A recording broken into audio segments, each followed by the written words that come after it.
You wake up with a plan. You tell yourself today is different. You're going to stay focused, eat clean, work hard, avoid distractions. And for a few hours, maybe even a whole morning, you do. But then something shifts.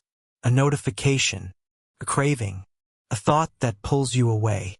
And slowly, without even noticing, you drift back into the same patterns you promised yourself you'd break.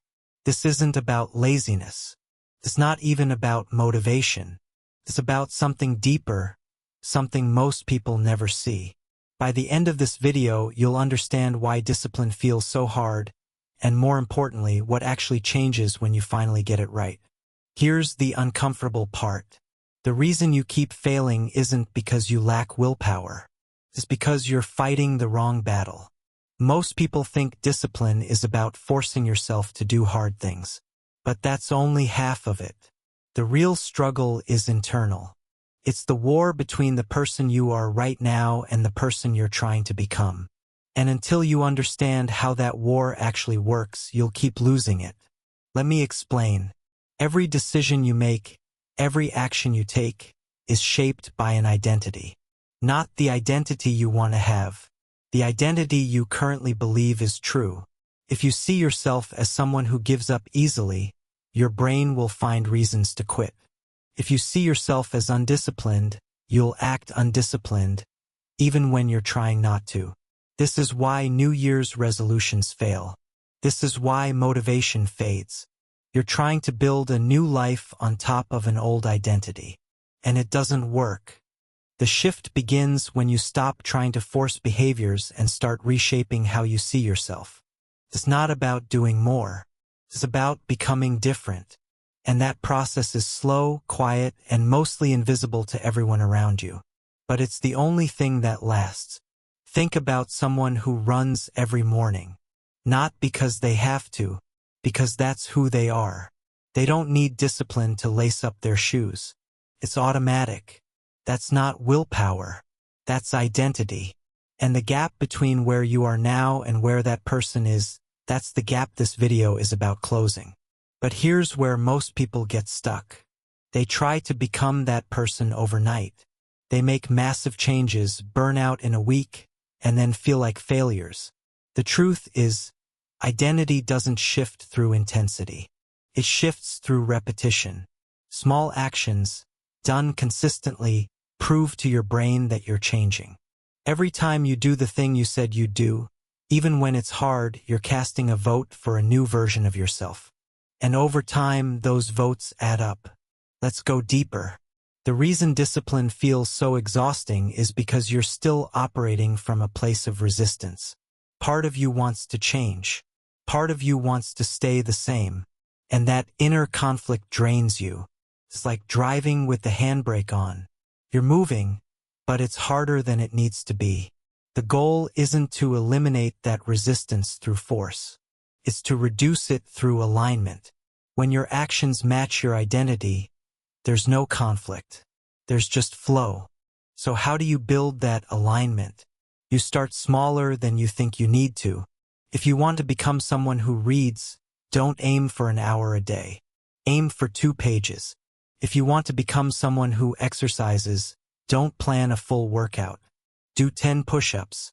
The size of the action doesn't matter. What matters is that you do it and that you do it again tomorrow.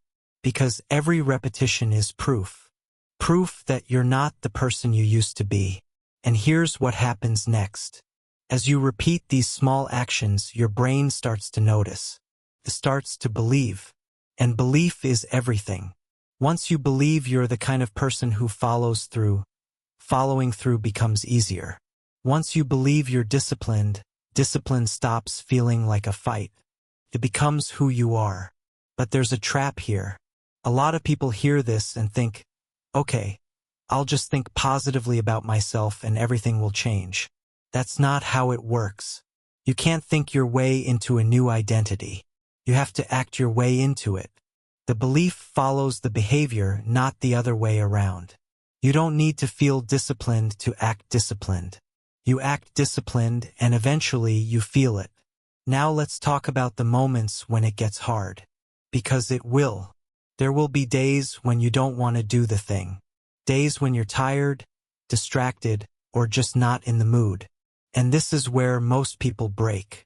They miss one day, then two, then they give up entirely. But here's the secret. Missing once doesn't erase your progress. What erases progress is the story you tell yourself after you miss. If you tell yourself you're weak, undisciplined, a failure, then yes, you'll quit. But if you tell yourself you're human, and you simply get back on track the next day, nothing is lost. In fact, getting back up after a slip might be the most important vote you ever cast. This is the difference between people who change and people who don't. It's not that successful people never fail.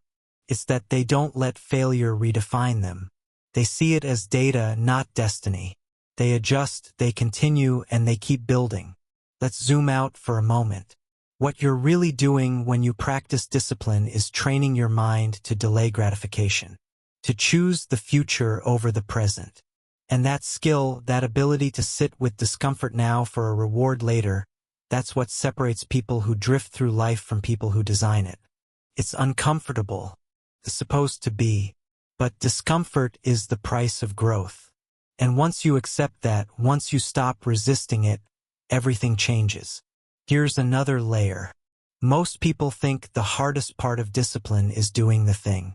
But actually, the hardest part is deciding to do it in the first place.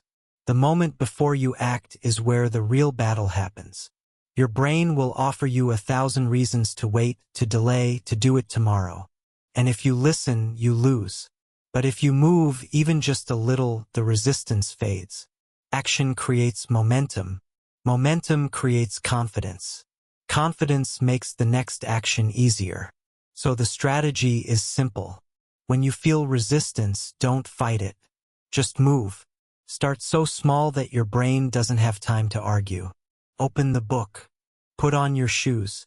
Sit at your desk. Once you're in motion, the rest becomes easier. This is how you outsmart your own mind. Now let's talk about environment.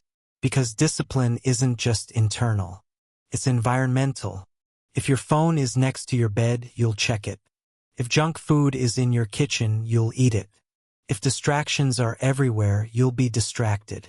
You can't rely on willpower alone. You have to design your space to support the person you're becoming. Remove friction from good habits. Add friction to bad ones. Make the right choice the easy choice. And here's what most people miss. Discipline isn't about perfection. It's about direction. You don't need to be flawless. You just need to be moving forward more often than you're moving backward. Progress isn't linear. Some days you'll win. Some days you'll struggle. But as long as the overall trend is upward, you're succeeding.